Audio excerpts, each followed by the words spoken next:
You're listening to The Riff, a podcast by North Point Church. There's a lot more to the Christian journey than what can be presented in a 30-minute time slot from a stage on Sunday morning. Our host and lead pastor, Jeremy Johnson, highlights the vision of North Point Church and the Christian journey through stories, interviews, and unfiltered faith ramblings. We hope the conversations will help you engage in how faith interacts with your life. I think we're ready. Let's go for it. Thanks so much for joining us. Glad to have you here in another episode of The Riff. And I have an opportunity to introduce David Swift, Dr. Swift, to you. For those of you who have not yet seen him, several years ago, God brought him into my life at a time when I really needed help to get some health, dealing with some anxiety and some tools in my life. And since that time, I haven't been shy of bringing him into a lot of relationships in my life. Introduced him to North Pointers. If you've been here for several years. He helped us with our Enneagram journey several years ago. But anyway, today he's going to talk about anger. Now, if you deal with anger at any level, we all do, I think this is going to be helpful. If you had this message forwarded to you, don't get angry. Let's just lean in together and go on this journey of how do we navigate anger in a way that doesn't destroy the relationships around us, but helps us even grow. So let's dive in. Well, welcome to another episode of The Riff. I love The Riff. It's one of my top 10 favorite podcasts so far.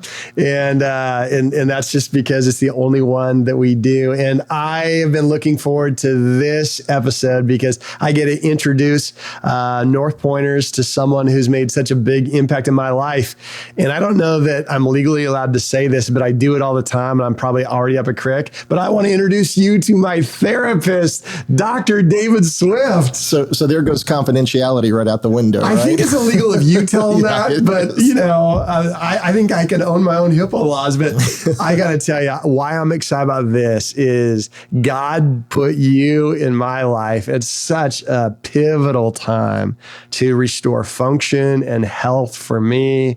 And so our family, we haven't yet built it, but I envision us having a statue of you watering our flowers. Well, with my recent promotion to yard lackey, I'm going to be pretty good at that. Okay, yes. So I retired and then I got to mow the lawn. So well, let's introduce. Come over and mow yours. Yeah, hey, we would be all for that. So let's introduce you. So David Swift, you've been around Springfield area for how long? 25, 30 years. 30 years. And now I met you as a counselor who worked with me in an episode. I talked about a journey through anxiety that I didn't have the tools to be able to cope in a way that was very functional.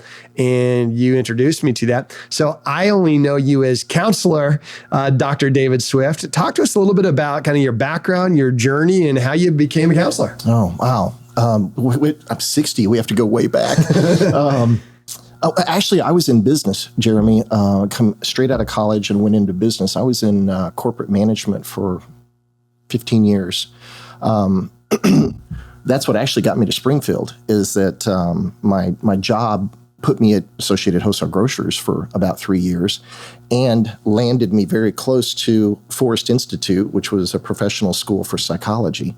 My undergrad's in psychology, but I got into business simply because I had to pay back all the loans and stuff. So I could pay it with a bachelor's in psychology. So I spent that 15 years in business and ended up as a regional director for a company out of Manhattan. It's about a $500 million company, and traveled 100% of the time, was up on Monday, down on Friday, and just really sapped a lot out of me. It took a lot out of me. Yeah. And I knew this whole time I had started dating Julie at that time, and I knew that I wanted to be a therapist. But I have kind of a fun story. My goal was to run a company. So okay. I jump out of college and I go, okay, I'm going to run a company, right? So I'm 32. I'm sitting in Manhattan, literally in the 60th story, built in the top floor, 60 stories I up. don't think in Springfield we have one with more than 6 stories. No, it was up there. And, we're sitting around the table. We got the other 2 regionals and the VP and president. We're all doing the profit and loss statements and deciding what we're going to do and where we're headed, what we're going to acquire, blah, blah, blah. And it hits me. Hey, Swift, you did it. You're running a company. You're involved in it.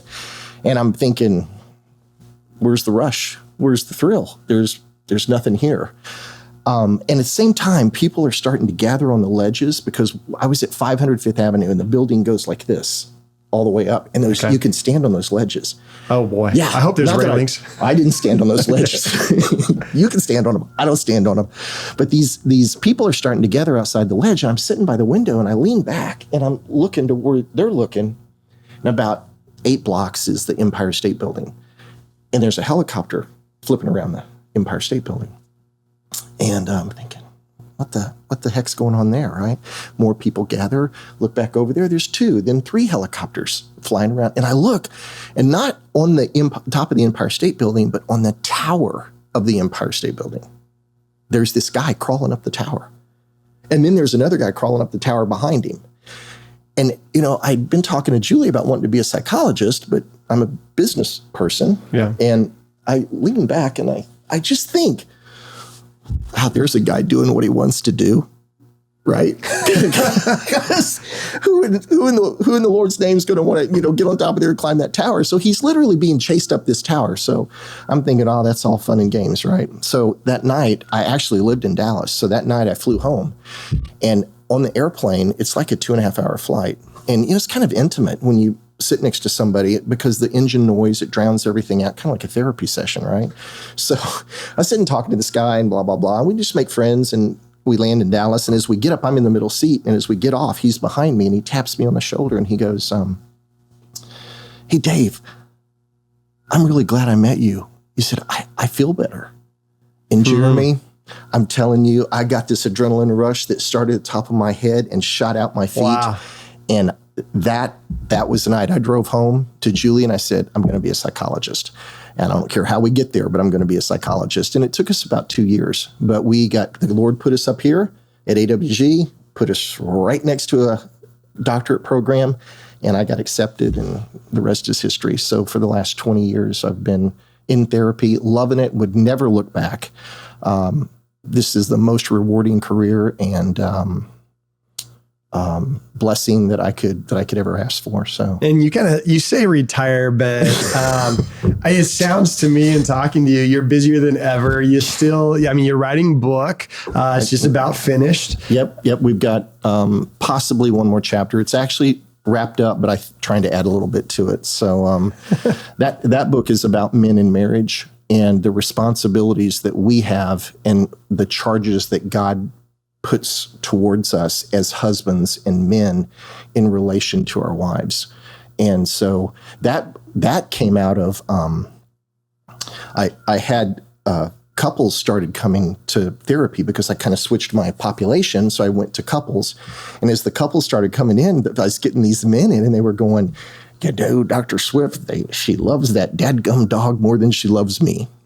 And the first time I looked at it, I thought, all right, you Neanderthal knuckle dragon guy, take responsibility here, right? And so that's what's going through my head. I didn't say that. Of course, I don't say that. No, that's what's going through my head. People won't pay you if you tell them that. There's a whole inventory going on the back of a therapist's head that never gets out, right? So, so the first time I just kind of dismissed it, but then I started as time went on, I'm getting 6 months into this and I'm getting 3, 4, 5 husbands that are saying, she loves that dog more than she loves me. And so I go, okay, I got to do something about this. I got to look into this, right? So I did a little survey on Facebook and I asked women, I said, can you guys tell me what you love about your dogs? And I started getting all these responses in that were like very similar, if not exactly what we're supposed to be doing with our wives, which is be protective, be loyal, be attentive, be loving, be excited to see you when you come home, right? Snuggle and don't want sex. So, it's like, there's all, it's a high bar. It was like 20, there's like 20 of these things came in. So, okay. So now, I'm kind of playing with it and I'm kind of looking at it thinking, well, there's something here, there's something here. And then I started, a young couple asked me in my small group to marry him. And so I had to go get my 36-second minister license online. I had Pastor David Swift. I didn't know that. 36 seconds, right? That's how long it took. So I'm not. Don't blow my cover. I won't tell anybody. I promise I won't tell. And I start looking up, what does God expect from us, as husbands, and, what are the roles, right? Yeah. They correlated with exactly what the dog was doing with the wife. Wow. So there are verses all the way through the Bible that tell us how we are supposed to seek counsel, how we are supposed to love, how are we supposed to protect. So now I'm going, well, hang on a second. If I've got this and dogs and I've got the Bible backing all of this up, there's got to be something here. So the name of my book is going to be I Want to Be My Dog, because Bo, my German, stole my wife. And right out from under my nose, and I didn't even know it. I was like, I'm one of those guys, right? Yeah. I'm one of the guys on the sofa. I just wasn't aware of how much Julie and Bo were the item. But when I started thinking about all this, and then I started watching my dog and my wife, I was like, maybe I need to be on the sofa and not in the chair. I like that. So if you want a better marriage, either buy the book or get rid of the dog. Right. Eliminate the comparison. Certainly eliminate the competition if you can, right? But that's awesome. I don't know about the man's best friend, because it might really be woman's best friend, and we just don't know it. So anyway, but thanks for asking. Yeah, that's where you're writing, you're consulting, you're still, you do a lot with the Enneagram, and you introduced me to the Enneagram. And that's been a tool that's been so helpful. And we've actually been able to utilize your wisdom with the tool, the Enneagram, at our church. Still the most on-demand series that people look at in the library of messages. Wow. And I think it was a few years ago, but powerful. And that's encouraging. It's encouraging. That's what it's for, right? Yeah, that's what it's for. So that's always awesome to hear about. Well, we'll also link anything. I know that you're working on some websites, and if it's some of these are developed and done and published before we release this, we'll put this out there, because I think you have a lot of tools. But today, what I want to talk to you about anger, and I kind of do a little temperature check whenever I get on the socials. It seems like we live in an angrier climate than I remember. I don't know if that's true. I don't know from your seat if you see that to be true. It just feels like there's a lot that people are going through right now. What's your general perspective about our climate? And then let me dig into some of the thoughts about what do we do with anger? What is anger? But talk to us about our climate. I think from a general perspective, we have to think about what COVID did to us, which was isolate us, lock us down. I don't meet very many people that like to be locked down. And usually a normal response to that confinement might be anger, okay? I don't know that it's the right emotion, and it's certainly not a healthy emotion in regard to using it incorrectly. It is a healthy emotion. In fact, I always ask people when I do anger is it healthy and does it get you in trouble? And 99% of the people get those answers wrong. Okay, time out for a second. So anger can be healthy. From your perspective, how is that possible? Okay, it's a normal emotion. Okay, so you have to understand anger's purpose. When we get angry, we turn on a fight or flight system inside our bodies, which prepare us to protect ourselves. That's what anger's for. It's there to protect you in case you're getting attacked, or think of the way back dinosaurs, or you got to protect yourself. Right. So we need an emotion that puts the adrenaline, the cortisone, norepinephrine, all of those stimulants into our body. Our body tightens up. Our breathing gets erratic. We get heated. We get hypervigilant. So we go into this high state of alert. And Jeremy, there are some points in life where you need that. Okay. So is it a healthy emotion? If it's used correctly, absolutely. I would worry more about people, and I actually do therapeutically, I worry more about people who don't express those feelings. Really? Because what they're doing is they're keeping that inside. And there's not a whole lot of places for that to go. Okay. So what happens is people start to store this up. And as they store this anger up, then it's wanting out. And it usually comes out two ways. It'll come out explosively, really big, and it'll be over something very small. So the problem will be this big and the reaction will be this big. Okay. Right. Or it'll come out internally, and this is where people start hurting themselves because they're angry, but they end up being angry at themselves because anger, it's a defense mechanism, right, to protect you. Okay. So if you don't act on that anger and you hold it in, it's usually when somebody is threatening you. And so that hurts the self-image. And I don't know, it may be, we may not have enough time to really go into the psychobabble of how that process takes place. But if you internalize your anger, this is where some people end up hurting themselves. You hear about cutters, you hear about borderline personality disorder, that type of thing. So I worry more about those people that suppress their anger than I do about the people that express their anger. Okay. So during COVID, we hear so many things happen during COVID. So we're locked down. We have political events that seem to be louder than ever. We have racial events that dominate the news. We have health issues that bring fear and opinions on how to handle that. All of that coming during a time where we can't do much. We're locked in. And then social media seems to be mean. I really feel like it feels like it's mean. How is that? There's probably people listening here that don't even understand how this climate has hit them with anger. How do we even know if we're angry? Well, anger is usually pretty identifiable. Okay. It's pretty loud. It's aggressive.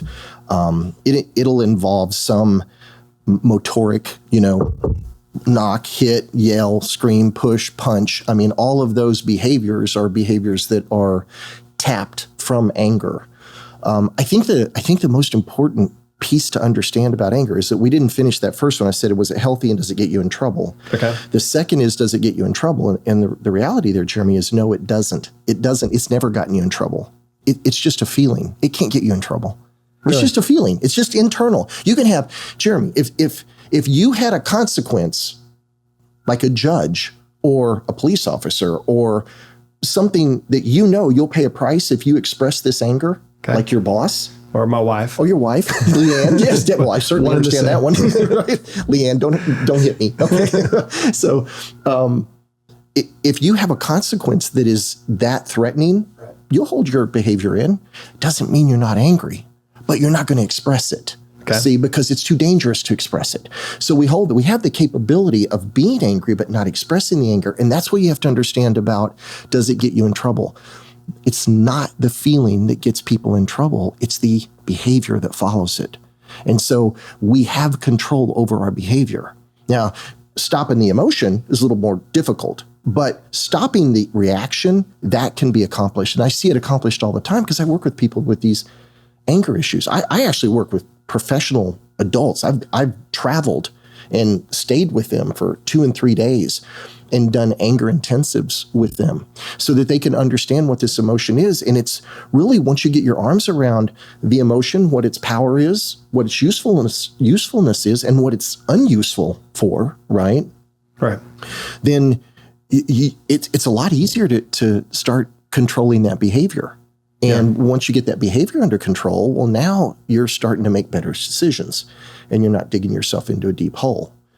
Now, I don't know if this question taps into the psychology side, or now that I know that you're a minister as well, the Bible side, but it says in scripture that Jesus was angry. It mentions that a few different times. From your perspective, how is that possible? Jesus gets angry. What do you think that looks like? Okay, so let's get this very clear, all right? First off, it took me 36 seconds to become a minister, okay? Yeah, and I am a clinical psychologist. I know. But is it possible from the psychologist's perspective, Jesus being angry, what do you think is meant by that from what you know of healthy anger and what we see in Jesus? I know that Christ got angry in the church, and it was because there were things going on in the church like selling and trading and stuff that should never have been going on in the church. Right, okay. Right. So I imagine that Jesus felt that threat, that disrespect, and actually that kind of leads us right into anger not being a primary emotion. It's kind of a secondary emotion, right? So if I were in Christ's place in those shoes when I walked in and saw that, I think the first thing I would have felt was disrespected. I would have felt hurt. I would have felt embarrassed. Yeah, and the people there, the background too, the people that were trying to connect with God had now a disadvantage because people were using power over them. Yes. So that anger of, I want to help them too? Well, those initial emotions, what we have a tendency to do is switch over to anger. Okay. So it makes me angry if you embarrass me. It makes me angry if you disrespect me. It makes me angry if you abandon me, or if you, reject me. And so if you hurt that's me. Secondary. So what happens is that those are all downer emotions. Those all make us feel weak. They make us feel vulnerable. And humans don't like that, Jeremy. It is a whole. I mean, we just don't like to feel vulnerable. Right. And so what happens is, if anger is those emotions are all downers. So those emotions make us pull back. Okay. Disrespect, hurt, abandonment, rejection, embarrassment. It makes you pull back. But what does anger do? Anger pushes us forward. Yeah. Because the heart rate goes up, the adrenaline, the cortisone, all those chemicals get dumped into us. So it's an aggression, right? Yeah. And so people flip and they use anger as their motivator. Right. So remember, we use our emotions to decide what we do. Right? Because don't we act the way we feel? Look at a 2-year-old. Yeah. Right? Do you ever not know how a 2-year-old feels? Yeah. Never. Terrible poker face. Right. A terrible poker face. But so normally humans act the way they feel. Right. We teach as our kids grow up, don't act that way. I know you're sad. I know you're upset. I know you're mad, but you're not allowed to act that way. Right? So we start teaching people how to act differently than they feel very early. Wow. So we get into these situations. Like, this is one of the things that I write about in the book, because you're not allowed to cry. You're not allowed to get mad. You're not allowed to show those emotions, right? Because what does it make you as a man? Well, it challenges that manhood. And I'm hoping that the newer generations are getting better at this. Right. But I'm 60 and I know how I grew up, right? Because my football coach would whack me in the head with his whistle if he saw me showing any kind of pain or hurt or just whatever. I mean, you just don't do that, right? So if I'm taught all the way through my years that I'm not supposed to express my emotions, what do I do when I get in and home with my wife? And what's their primary complaint? Yeah. Right? I don't know how you feel. You won't tell me. I don't feel loved. Because we have a tendency not to speak in those love languages. And so that's a lot of what I do in the couples therapy is I'm teaching men how to get in touch with emotions other than anger. Okay. Right? Because the answer is not to eliminate emotion. No. It's to navigate it. It's healthy. Yes. And it's to understand what you're actually feeling first, because that's where the answer lies. Right? If I came up to you and said, Jeremy, when you did that, man, you embarrassed me. You're going to be more apt to communicate with me than if I come up to you, Jeremy, that really made me mad when you said that. Yeah. I actually, we were, this is pretty funny because we were out front talking about this in front, and I acted out. I was like, kind of acting out that I was mad, and Jeremy didn't even recognize it, but he folded up his arms and he backed up a little bit. I was ready to go. Oh yeah, exactly. There it is. So anger begets anger. Right? Because if I'm going to move into an attacking mode, what do you have to do? you have to protect. Okay, so a couple questions is we have a lot of people feel angry right now. Yeah. We see it. Maybe we don't all recognize it in our own lives, but there's just this whether it's this low level anxiety, this anger, this tension, our society has it.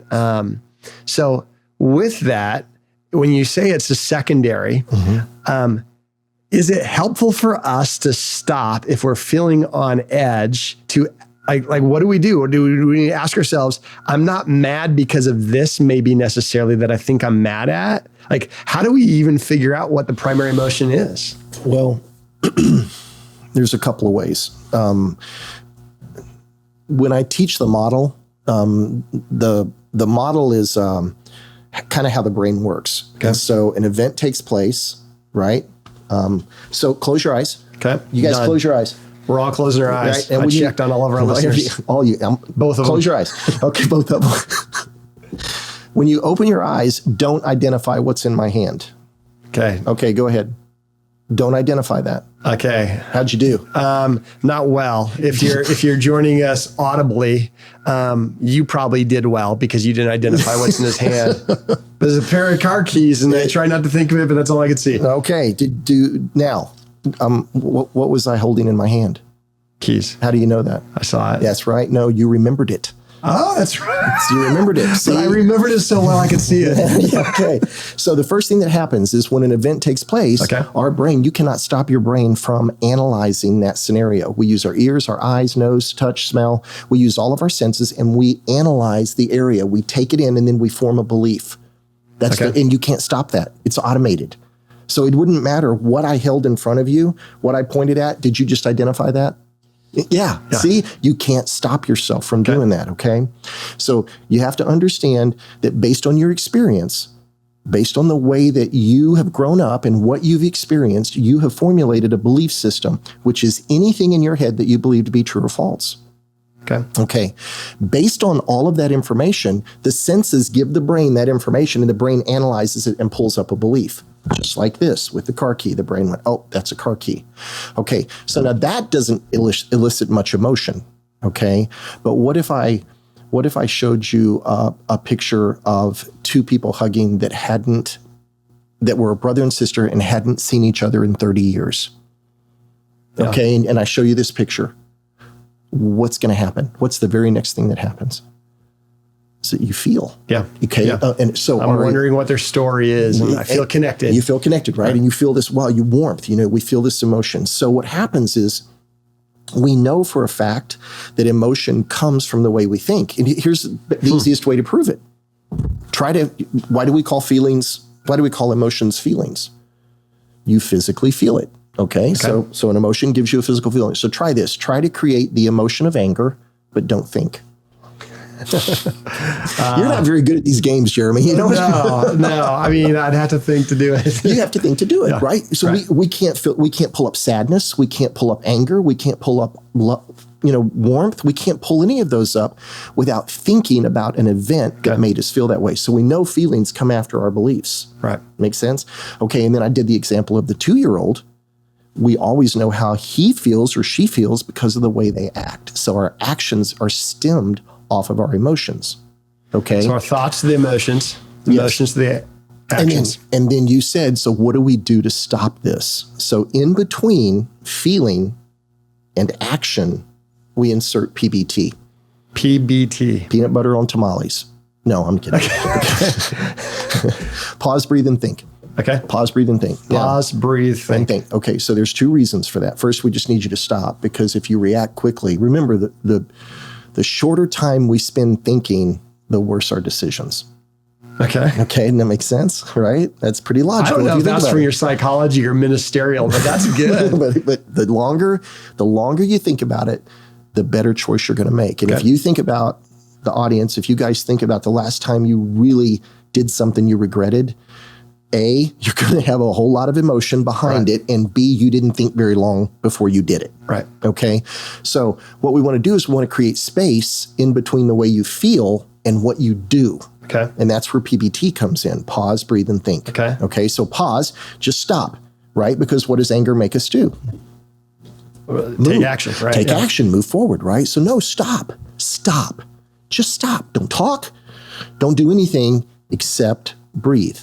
Now, the reason you breathe, and this is a coping skill for anger, it's a coping skill for anxiety. The reason that we breathe is because, remember, your brainstem just dumped all those chemicals. You're mad, right? Okay. So your brainstem is dumping all of those chemicals, and we're getting all fired up. We're starting to shake, right? The reason you shake is because all those chemicals went out. Yeah. Okay, so you begin to shake. You begin to pace and move, right?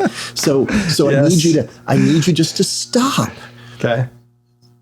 If we had a cup of coffee, the Starbucks glasses over there on the table, if we took that frosty looking, beautiful, wonderful thing I'd love to have, and we brought it over here and I took water and I poured water into it, what's going to happen to the flavor and the drink itself? Dilutes. Yeah. It dilutes. Okay. And that's exactly what oxygen does to all of the chemicals that are in your body. Okay. So I feel something, an email, a comment. So you stop. Then you breathe because there's science there. There's science there. That's right. Oxygen. Mm-hmm. Oxygen through the nose, deep. Hold it for 1 second, blow it out like you have a straw in your mouth. What that does is it allows... You breathe in for a second? Actually, this should take about 7 seconds. Hold it. Okay, so I'm breathing. Mm-hmm. So I go in and out. You recommend take your time to do it. Yeah. So pause, breathe. No, so we're so limited in time for our podcast. If we weren't, what I would have you do is do 3 deep breaths. It'll take 20 seconds, and you can't imagine how long 20 seconds is. With your thought If you're listening, pause it right now. We'll still be here, but take 20 seconds. Take 20 seconds. Take 3 deep breaths. Take 20 seconds and watch how long that is. And then remember that we think at a phenomenally faster rate than we talk.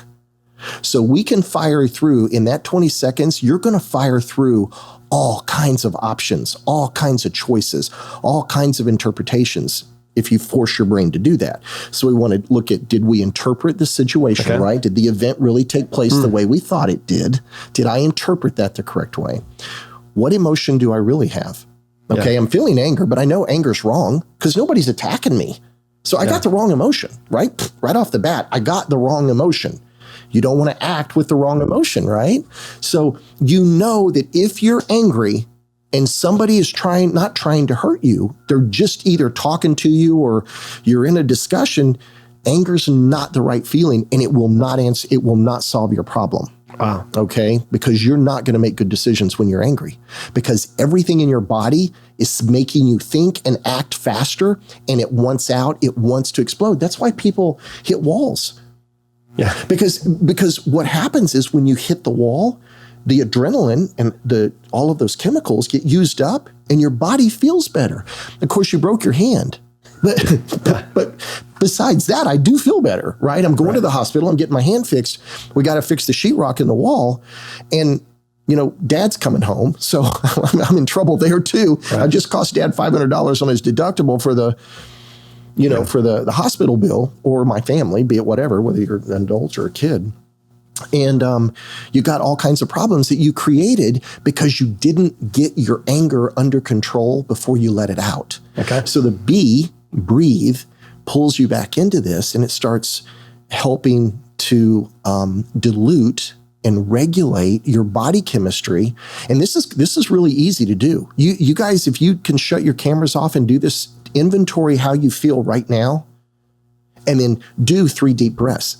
Take 20 seconds. I promise you, your body chemistry is going to change and you're going to feel different. And you'll get a little piece of it. Yeah. You'll get a little taste of what I'm talking about if you try that. So B is the first coping skill. Okay. Excuse me. Thinking is the third coping skill. And the trick is, what do I want to think about? Right? I want to think about how mad I am at you for what you did. Or do I want to think about, hey, hang on a second. What is it that made me mad? Right. Or what emotion am I replacing with anger? Right. Okay. Because if I start out with anger, what's the consequence going to be?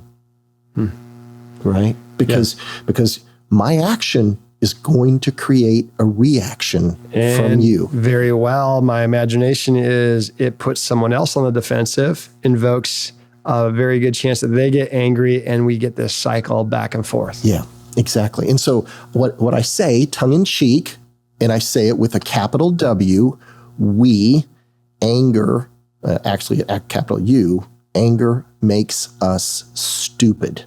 Okay. So it's twofold. So think of it from the neck up and the neck down. So we have from the neck up, we're stupid, right? Because we're reacting way too fast. We're not thinking. We're fogged up. We're hypervigilant and it's defensive. So that can't be good, right?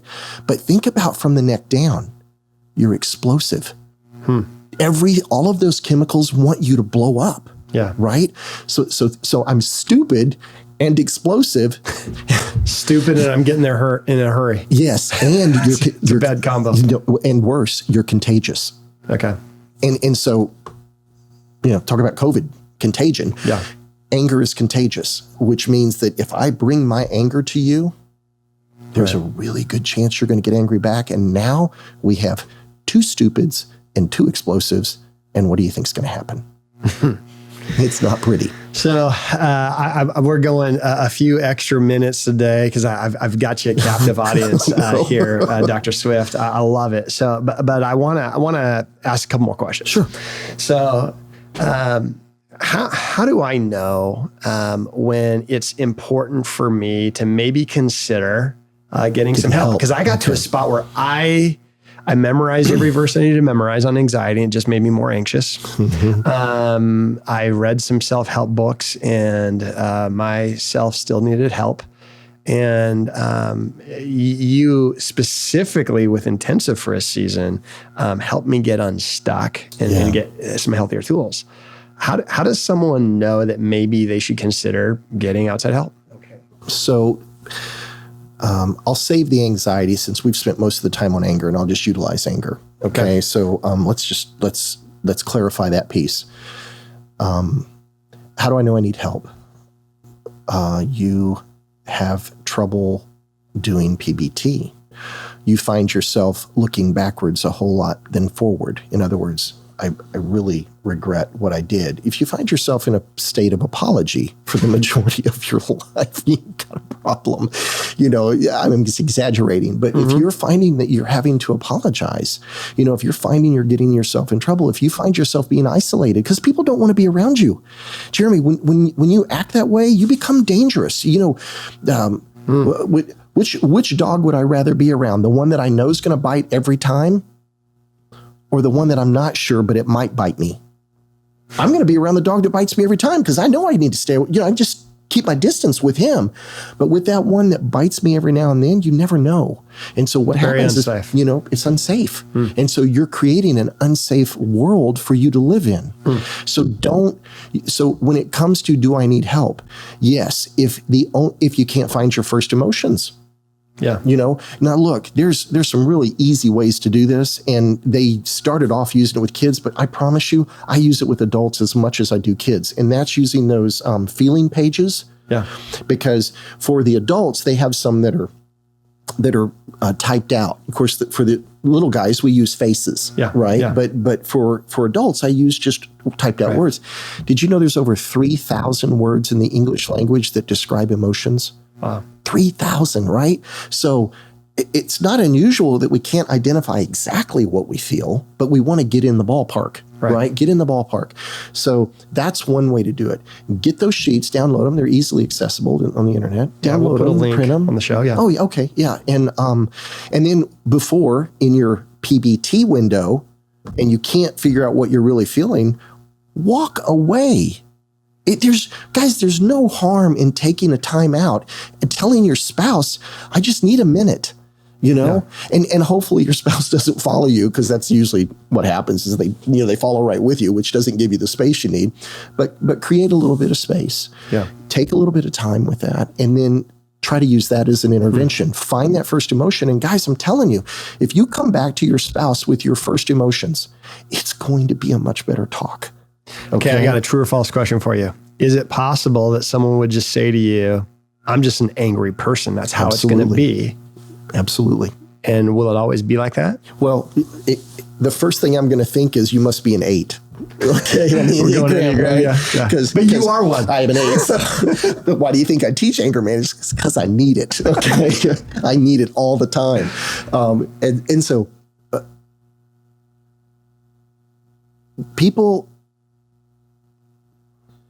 get very used. Look, we're real habitual. Okay, we're just habitual beings. You took your shower this morning and you took your scrunchie. Sounds like you just sweared at me, but I think I'm with you now. Okay, habitual. Okay. Habitual. Okay, so I did take a shower. The accent on the HA, right? Yeah. I'm sorry, my bad.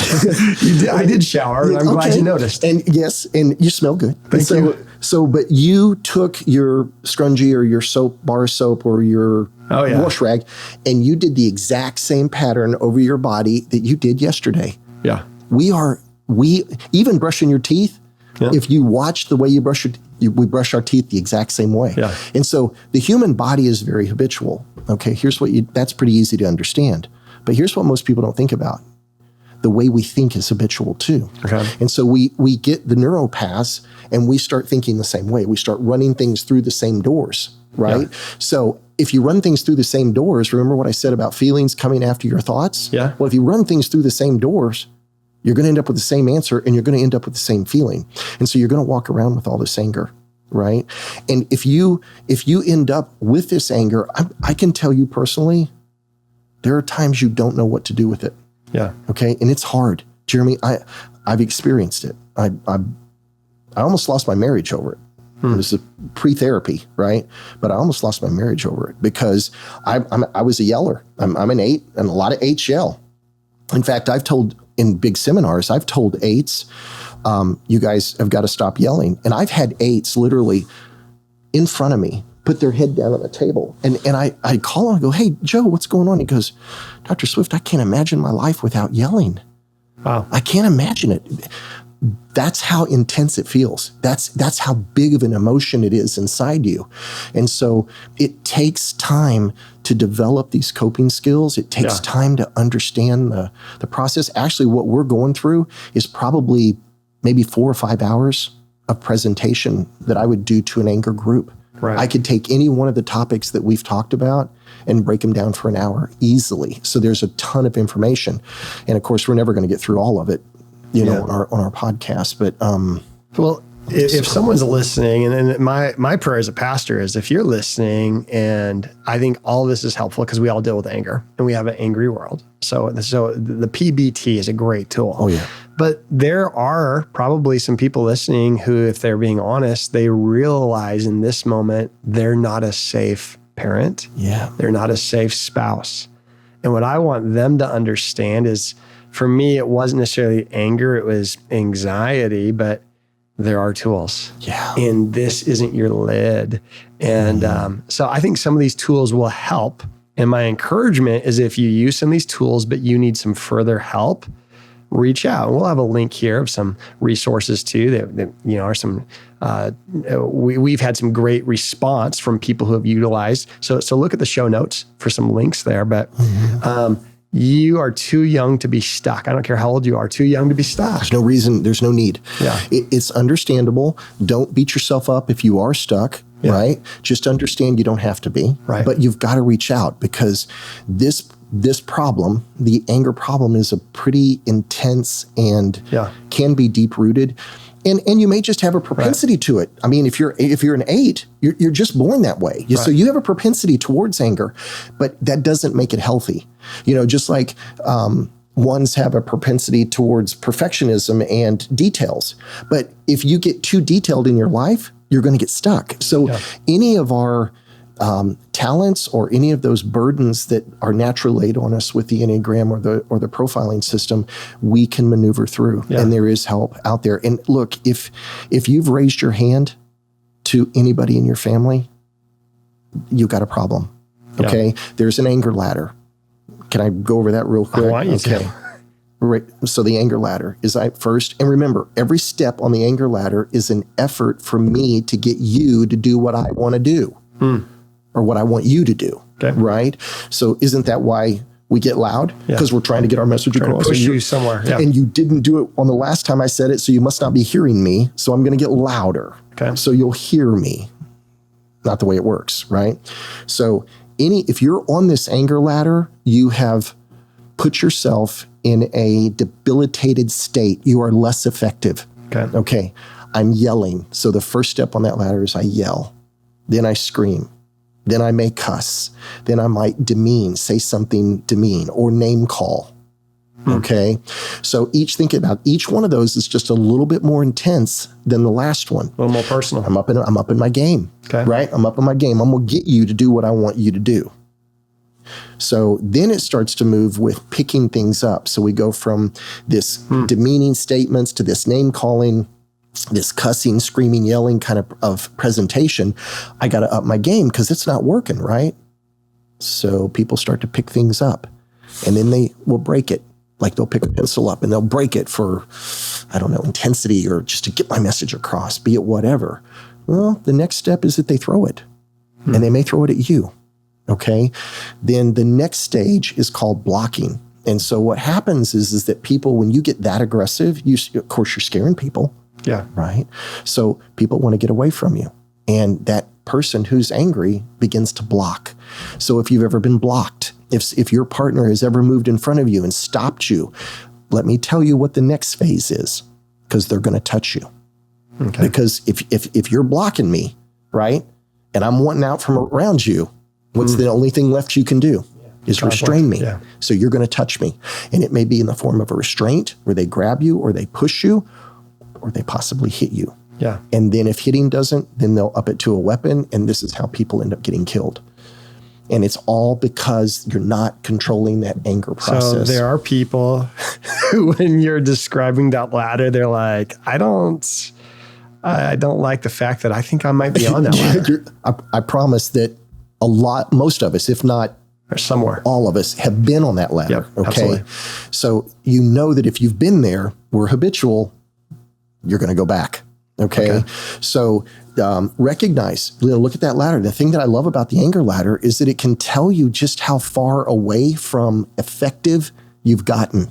Yeah. Because the only way you're really going to be effective long term is to have a method of communication that is loving, is compassionate, has a listening tone to it, an understanding tone to it, and options. Yeah. So, which you as an 8, climbing your way, bulldozing your way probably at times through corporate, now have dedicated the last several decades of helping and serving and listening. So it's possible. Yes, absolutely possible. There's nobody is beyond help, Jeremy. I promise. Yeah. I mean, nobody's, look, there's outliers. There's always the exception to the rule. I should really be careful saying nobody, but don't make yourself the exception. You're not the exception. Okay. Yeah.